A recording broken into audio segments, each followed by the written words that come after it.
Congress party ज्यादा से ज्यादा सेक्रीफाइस करने को तैयार है। और ललन सिंह और अनंत सिंह की बीच जो दुश्मनी है वो भी करीब खत्म ही हो गई है। ललन सिंह ने वोट मांगा है नीलम देवी के लिए। नीतीश कुमार की पार्टी से है ललन सिंह, उनके साथ तेजस्वी यादव है। सो माफ कीजिएगा, पिछली बार तेजस्वी यादव नहीं थे, इस बार तेजस्वी यादव की पार्टी है जो 20% वोट लाती है लोकसभा के चुनाव में। सिंह के खिलाफ बीजेपी किसको उतार सकती है? बीजेपी की नजर तो एक एक सीट पर है, मुंगेर सीट भी चाहिए उसको, जाहिर है।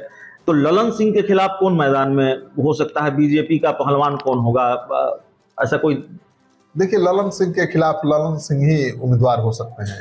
एक और ललन सिंह है जिनकी पत्नी ने चुनाव लड़ा था, लेकिन वो जीत नहीं पाई जी। तो वो हो सकते हैं। और सूरजभान सिंह की पत्नी बीना देवी, हाँ, सांसद रह चुकी है नवादा से, उनको मैदान में उतारा जा सकता है। जो सूत्र बता रहे हैं कि बीना देवी पिछली बार चुनाव नहीं लड़ पाई थी क्योंकि नीतीश कुमार के खिलाफ वो लगातार बयान दे रही थी और इस वजह से उनका टिकट कट गया और उनके देवर को चुनाव लड़ाया गया, चंदन को, जीत भी गए। इस बार कहा जा रहा है कि चंदन की जगह या तो बीना देवी चुनाव लड़ेंगी, लेकिन सूरजभान ने कहा कि नहीं, चंदन ही चुनाव लड़ेंगे। तो नवादा सीट अगर बीजेपी छोड़ देती है पशुपति पारस के लिए, तब तो ठीक है, वहां से चुनाव लड़ेंगे जी। लेकिन बीजेपी संकेत दे रही है कि खुद लड़ेगी और गिरिराज सिंह खुद वहीं से लड़ना चाहते हैं। तो ऐसे में उनको दूसरे सीट से लड़ना पड़ेगा। कहा जा रहा है कि बीजेपी उनकी पत्नी को, बीना देवी को, ललन सिंह के खिलाफ मोकामा से लोकसभा चुनाव में उतार सकती है और तब दिलचस्प लड़ाई हो जाएगी। ललन सिंह के लिए थोड़ा कांटे का मुकाबला हो जाएगा। हाँ बिल्कुल। 2019 के लोकसभा चुनाव में भी मुकाबला कांटे का ही रहा। अगर अनंत सिंह खुद लड़े होते तो थोड़ा और मुश्किल हो जाती ललन सिंह के लिए। इस तरह की बात सामने आती है। ठीक है, ललन सिंह भी एक बड़े नेता हैं बिहार के और जेडीयू के राष्ट्रीय अध्यक्ष हैं। अभी जो समीकरण है महागठबंधन का उनके अनुकूल ज्यादा है और नीतीश कुमार भी साथ हैं भाई। अभी तो नीतीश कुमार भी साथ हैं।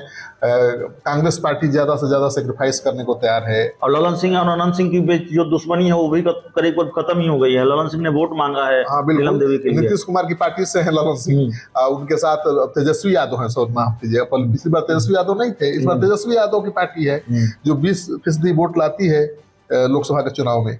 तो उसका भी वोट बढ़ेगा ना। मुझे लगता है कि मुकाबला कांटे का होगा, लेकिन कौन जीतेगा हारेगा कह पाना बड़ा मुश्किल होगा। लेकिन बीना देवी उतरेंगे तो मुकाबला कांटे का हो सकता है। लालू यादव और नीतीश कुमार की दोस्ती का जो तिलिस्म है वो बड़ी चुनौती है भारतीय जनता पार्टी के लिए 2024 में।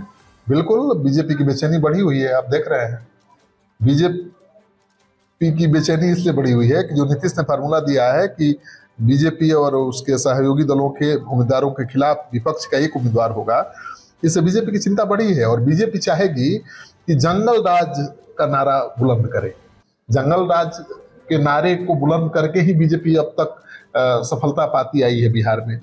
इस बार भी बीजेपी की यही कोशिश होगी कि जंगल राज के नारा को जोर दिया जाए, हवा दिया जाए और ये प्रचार किया जाए कि अगर महागठबंधन जीतेगा तो फिर लालू राज का आतंक, जंगल राज वापस आ जाएगा। तो लोगों को डरा करके बीजेपी चाहती है इस बार भी चुनाव में सफलता पाए।